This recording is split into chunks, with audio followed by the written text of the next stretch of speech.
So I really have to say very positive things about people who elect to work in these settings. We get a lot of new people, it's a foot in the door, but we do have a lot of people who stay and believe in the mission of correctional ed, and which is trying to get youth redirected. All right, something went wrong, you screwed up, it's a wake-up call. It's a wake-up call not only to the student and to his family. It's a wake-up call to the system. We should say, this kid's been arrested, he's 16, he's 15, we have to do a lot more than we did in the past. You know, if you look at some of the numbers of violent felons and career criminals, almost all of them started as juveniles. So if you take that knowledge, and we have a program for juveniles, doesn't it make sense to have an influx of resources into this population so they don't become career criminals and don't continue on the path that they've encountered at the present time? How does the public resistance to these programs manifest itself? Because more recently, there has been this momentum to throw them in jail and, you know, throw away the key. Yeah. There's a couple of things on that. One is, it's very expensive to keep somebody incarcerated. Depending on whose numbers you look at, if you look at agency numbers, it's $47,000 a year. If you look at some of the monitoring agencies, it's $67,000 a year. My opinion is probably somewhere in the middle, but even if you took that low figure, $47,000 a year to incarcerate somebody on Rikers Island, look at that compared to how much does it cost to send a student to CUNY or to a private school or any college. It's certainly a lot less than $47,000 a year. The other thing that we always look at statistically is the Federal Bureau of Prisons published a report saying that there's an inverse relationship between recidivism, rearrest, and the rate of education. The more education, a little less likely to be rearrested. So people have to realize that education in these settings is a positive thing. It reduces rearrest, and it's one of these things where you're going to pay me now or pay me later. Mm-hmm. If someone goes into the state system, it's coming all out of our tax dollars at $47,000 or $37,000 a year.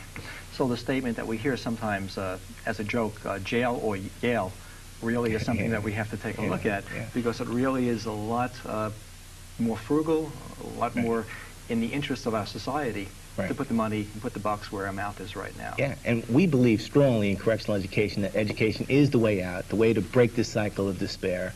To think that you're going to lock up a kid for a short period of time or an extended period of time and solve the long-range problems is very short-sighted. What we're saying is, we have these programs, we have kids that are in detention and incarcerated. Let's make them quality programs. Let's make the time as most effective as we can. Here at Hunter College, for the last 8 years, we've been fortunate to be involved in a federally funded training program. The feds saw a need to have more special educators in correctional settings, given that most of the youngsters there have learning difficulties. The vast majority of them have behavioral issues. And what we're able to do at Hunter College for our graduate students in this program is to provide tuition-free study, where they enroll in specialized classes. For example, Tim teaches a class that familiarizes our students right off the bat with the juvenile justice system and with the concerns and the issues and the problems and the benefits of teaching in a correctional setting. We also have courses where our students learn specialized techniques for helping youngsters with learning problems to learn better, to help our youngsters with behavioral issues to be more self-disciplined, we involve them in character education and that sort of thing to try to help them turn their lives around. Recently we saw the need to focus on kids who speak English as a second language. As Tim mentioned earlier, we see an increasing population there. And this all culminates in 1 or 2 practicum experiences where our students go to a correctional facility and serve as a teacher. We work closely with Tim's programs, the 3 high school programs out at Rikers Island, the juvenile facilities for kids 10 to 15 years old, and also some of the Westchester facilities and some of the facilities on Long Island. A very motivated, varied group of individuals in our program. We have, well, most of our folks are practicing teachers right now. They teach in correctional settings or in some of the tough urban high schools. We have some people who come from a social work or a counseling background. We've got a number of correctional officers, the people who are in charge of security in these facilities. When they step off after 20 years of service, they'd like to come back in a different capacity and work with these youngsters. We've also had, interestingly enough, 2 wardens who've joined our program. We have we've graduated a parent of an incarcerated youth, And 3 of our students are former felons themselves who've turned their lives around, gone through the parole process, and receives special dispensation from the state of New York to become teachers. So we're pretty excited about it. Tim, from your perspective again, do you feel that we've educated enough people in this area? No, Ellis, not by a long shot. We have over 250 employees working for the Board of Ed on Rikers Island alone. And whenever we get together as a large group, I always ask how many people took a course in correctional education before coming out. And it's hardly anybody. I think nationwide it's probably 4% that have any pre-service training, including myself. I never had a course in this before I came to Rikers Island. So there's no pre-service training.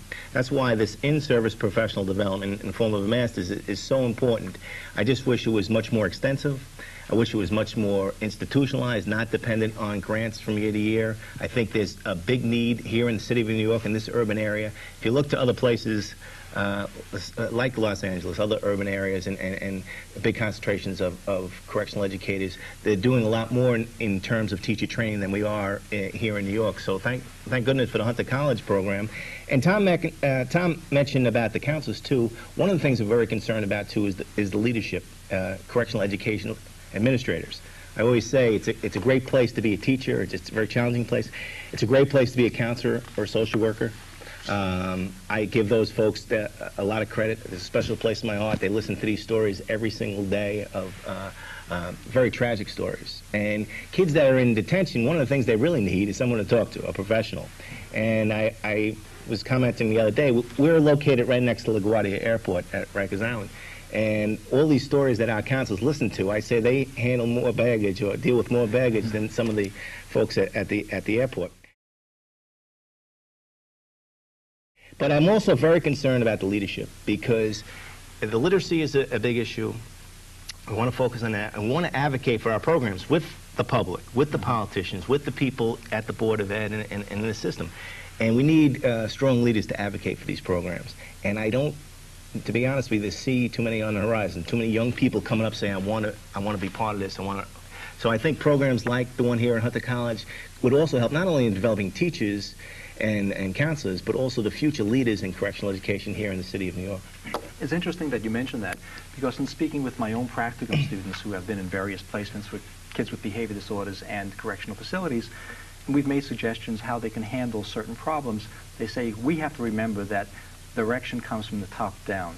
And there are times that they could use the support of an administrator that really understands the educational needs. So that really speaks to your premise. Right, and I was saying how interesting and exciting it is to be a teacher and a counselor in these facilities. It is a pretty lousy place to be an administrator, because usually when you're a principal, you're in charge of the building, and you have these buildings, we all work, we're kind of guests in their homes, and there's a warden in each building, and wardens change, administrators change, correctional people change, so we always have to work with that agency. So we have to navigate not only our own bureaucracy in the New York City Board of Ed, but also the correctional and the security issues, and it's very challenging to be an administrator. It's not an easy place to be a principal.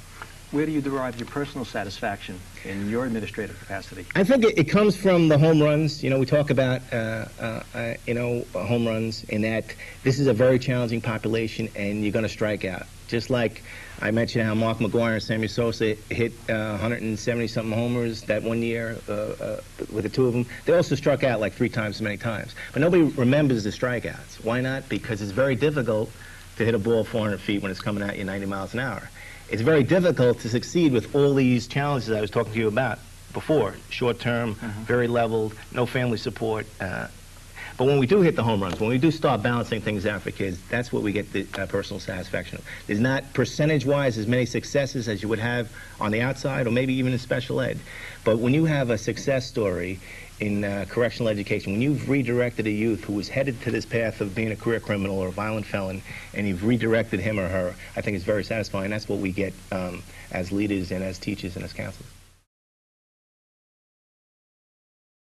Tom, from the training point of view, we know that a number of the individuals that we're dealing with have special education needs before they've met with the facilities in which they're presently attending. What are the predominant problems that we find? I think if you look at the history of these kids, and certainly Tim could bear it out more so than I, but as we study this population and we prepare our folks for it, it does seem as if a lot of them have those learning difficulties. School has not been a successful place for them. A lot of these kids have had rotten lives, a large majority of them, and they just haven't had the training in social skills, manners, respect for others, being able to identify with others. And yeah, I'm just seeing a need to help our teachers create a friendlier place. There's a saying, you know, if you're going to expel kids, expel them to friendlier places. Don't do more of what already isn't working. If a hammer doesn't work, you don't want to get a bigger hammer. It's time to pull out a new tool. We've got to do something different to reach these kids and help them turn their lives around.